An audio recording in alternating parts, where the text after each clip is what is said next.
തോക്കു ചൂണ്ടി കൊട്ടേഷൻ സംഘം തട്ടിക്കൊണ്ടുപോയ മലപ്പുറം സ്വദേശി വ്യവസായിയായ CP മുഹമ്മദിനെ ഒറ്റപ്പാലത്ത് നിന്നും കണ്ടെത്തി. ഒറ്റപ്പാലം പത്തംകുളത്തിന് സമീപത്ത് വെച്ചാണ് ഇയാളെ കണ്ടെത്തിയത്. സാമ്പത്തിക ഇടപാടിന്റെ പേരിലാണ് തട്ടിക്കൊണ്ടുപോകൽ എന്നാണ് പ്രാഥമിക നിഗമനം. കൊട്ടേഷൻ സംഘത്തിൽ നിന്നും രക്ഷപ്പെട്ട വ്യവസായി വണ്ടൂർ സ്വദേശി CP മുഹമ്മദ് അലി ഒറ്റപ്പാലത്തെ സ്വകാര്യ ആശുപത്രിയിൽ ഇപ്പോൾ ചികിത്സയിലാണ്.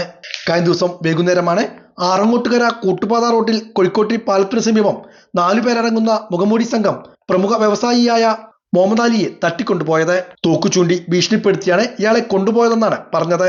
തോക്കു ചൂണ്ടി ഭീഷണിപ്പെടുത്തിയാണ് ഇയാളെ കൊണ്ടുപോയത്. ഇദ്ദേഹം സഞ്ചരിച്ച വാഹനത്തിന്റെ ചില്ലുകൾ തകർത്ത നിലയിലാണ് ഉണ്ടായിരുന്നത്. വാഹനവും ഡ്രൈവറെയും റോഡിൽ ഉപേക്ഷിച്ച നിലയിലാണ് അക്രമി സംഘം കടന്നു കളഞ്ഞത്. തുടർന്ന് ഡ്രൈവറിൽ നിന്നും ലഭിച്ച മൊഴിയുടെ അടിസ്ഥാനത്തിലാണ് ചാലിശ്ശേരി പോലീസ് അന്വേഷണം ആരംഭിച്ചത്. കൊച്ചി വിമാനത്താവളത്തിലേക്കുള്ള യാത്രക്കിടെ തിരുമറ്റക്കോടെ കോഴിക്കോട്ടി പാലത്ത് വെച്ചായിരുന്നു തട്ടിക്കൊണ്ടുപോകൽ ഉണ്ടായത്.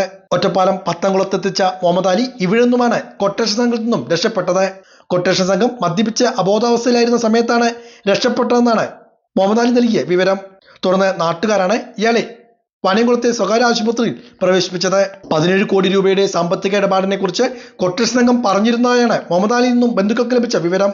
ഇത് സംബന്ധിച്ച കേസ് സുപ്രീം കോടതിയുടെ പരിഗണനയാണെന്നും സൂചനയുണ്ട്. സൗദി അറേബ്യയിലും മലപ്പുറം ജില്ലയിലും ആശുപത്രികളുടെയും വിദ്യാഭ്യാസ സ്ഥാപനങ്ങളുടെയും ഉടമ കൂടിയാണ് മലപ്പുറം കാളിക്കാവ് പൂങ്ങോട്ട് സ്വദേശിയായ വലിയ പീടിക്കൽ മുഹമ്മദ് അലി.